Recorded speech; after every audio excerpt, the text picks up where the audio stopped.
State bank का जो bill pass हुआ है नेशनल असेंबली से और फिर सेनेट से भी पास हो गया है, एक बदनवादाफ की हैसियत रखता है और एक मेरा ख्याल है कि बहुत ही टर्निंग पॉइंट है।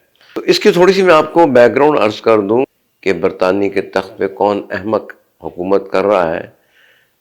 वो बंदा जो बरतानिया की सल्तनत की मनी सप्लाई और उसको प्रिंटिंग को और उसकी इशुएंस को कंट्रोल करता है, वही इस सल्तनत का मालिक है या इस सल्तनत को चला रहा है। बिस्मिल्लाहिर्रहमानिर्रहीम।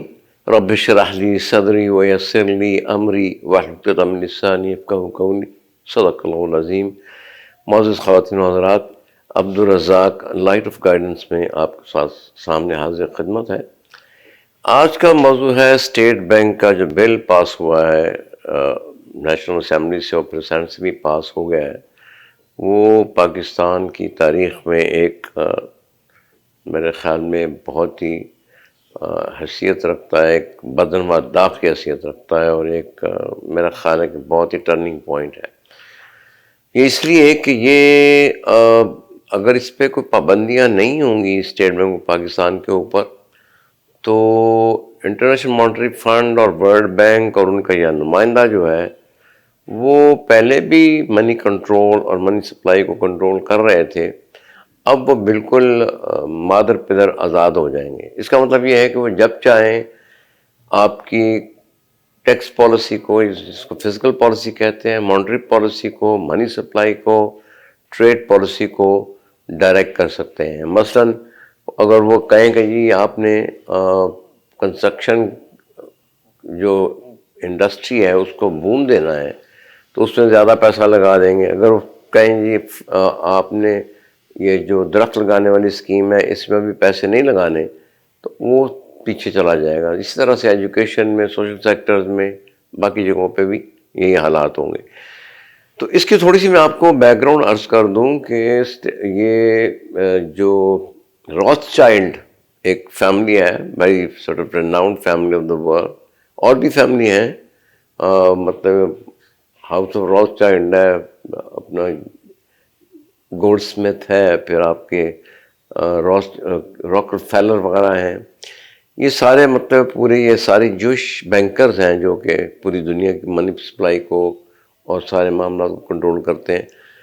तो जॉन मेयर एक उनका था बंदा जिसने बरतानिया के बादशाह को कर्जा दिया हुआ था, और वो कहता था कि मुझे ये इससे फ़र्क नहीं पड़ता कि बरतानिया के तख्त पे कौन अहमक हुकूमत कर रहा है।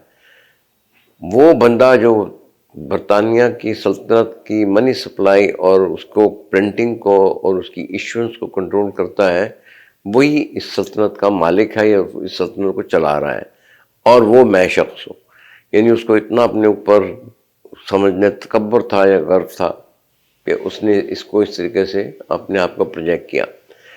अब इसमें मेरा ख्याल ये है कि ये एक बिल पास हो गया, इसको अनडू करने के लिए मेरा ख्याल ये कि हुकूमत पाकिस्तान इसमें बहुत ज़्यादा कुछ शिद्दत से किसी उसमें दबाव में आ गई। अदरवाइज़ मेरे ख्याल में ऐसा मसला कोई नहीं था। ज़्यादा ये होता है कि IMF आप पे अगर उनकी कोई डिफ़ॉल्ट हो जाता है या उनकी कोई शर्त नहीं मानी जाती, या जिस तरह FATF में हम ग्रे लिस्ट में हैं कि जी टेररिस्ट के अपने जो अड्डे हैं उनको हटाया जाए, या और दो चार चीज़ें जो भी हैं, चाइल्ड लेबर है, डेमोक्रेसी है, बाकी चीज़ें उनके ऊपर, या जर्नलिस्ट के ऊपर जुल्म हो रहा है, तो वो सारी चीज़ें हम आराम से आहिस्ता से उनको टेकअप कर सकते हैं। लेकिन अगर वो ना करें या डिफ़ॉल्ट कर जाएं या उनकी शराइत को आप नहीं मानते, तो ज़्यादा से ज़्यादा वहाँ पे पाबंदियाँ लगा देते हैं, जो कि मेरे ख़्याल में इतनी ज़्यादा इतनी शिद्दत से नहीं होती कि इंसान की एक पूरी कौम जो है वो मतलब मर जाए या ख़त्म हो जाए। ईरान पे पाबंदियाँ पिछले कई सालों से, दहाइयों से चल रही हैं, वो भी ज़िंदा हैं। इससे पहले कई मुल्कों में, साउथ कोरिया वगैरह में भी लगी हैं पाबंदियाँ, वो लोग भी ज़िंदा हैं। हमें किसी पाबंदी का इसलिए ज़्यादा डर नहीं है क्योंकि पाकिस्तान और ख़ास तौर पर सब कॉन्टिनेंट जो है ये एक इंडिपेंडेंट रीजन है बिल्कुल, और हमें 4 फसलें अल्लाह ताला की तरफ से मिलती हैं। मौसमी 4 बदलते हैं, اور ہمیں کسی کے اوپر ڈپینڈنس نہیں ہے، ہم کسی کے اوپر انحصار نہیں کرتے کہ ہم اپنی فوڈ کو امپورٹ کریں یا اپنی باقی جو دوسری جائز ہماری ضروریات ہیں لائک پیٹرول ہو گیا، گیس ہو گیا، اس کے لیے ہمیں کسی کی محتاجی کی ضرورت پڑے. تو لہٰذا ان چیزوں کو ذرا ٹف طریقے سے فیس کرنا چاہیے. مگر اس وقت لگتا یہ ہے کہ پاکستان کو اکنامکلی بڑی شکست فاش ہوئی ہے اور اس پہ ایک قسم کی غلامی کا ایک غلبہ آ گیا ہے، اور ہم تقریباً اس وقت IMF کے غلام بن چکے ہیں، اور وہ جس طریقے سے آپ کی اکانومی کو چاہیں گے وہ دبائیں گے اور آپ کو اسی طریقے سے مانیٹر کریں گے جو ان کے انٹرنیشنل پلانز ہوں گے. اس کے ساتھ ساتھ یہ بھی ہے کہ پھر آپ کا کوئی عوام کی بھلائی کے لیے کوئی کام بھی آپ کرنا چاہیں حکومتی سطح پہ یا سیاسی وجوہات کی بنا پر یا اپنے سماجی پریشر کی وجہ سے یا مذہبی پریشر کی وجہ سے، وہ بھی نہیں کر سکیں گے. کیونکہ اس وقت جس طرح مہنگائی چل رہی ہے، بے روزگاری چل رہی ہے، اور آپ کی جو صنعت ہے وہ تباہ ہو رہی ہے، اس پہ آپ کا کنٹرول بالکل نہیں رہے گا، اور نہ ہی آپ اس کے بارے میں کچھ آگے کوئی سٹیپس وغیرہ لے سکیں گے. تو اس لیے میرا خیال یہ ہے کہ اس وقت IMF کی جو پالیسیز ہیں وہ تو ہم کر لیں گے برداشت تھوڑی بہت، لیکن یہ جو اسٹیٹ بینک کے اوپر کوئی ریسٹرکشن نہیں کہ وہ جو مرضی قانون پاس کر دے اور جس مرضی انڈسٹری کو آگے لے کے چلے، یہ کسی لحاظ سے بھی پاکستانی حکومت، Pakistan army establishment, Pakistan media اور جرنلسٹ کسی کے بھی حق میں نہیں ہے. پورا ملک جو ہے ایک میرے خیال میں بہت بڑی تباہی کا شکار ہو چکا ہے.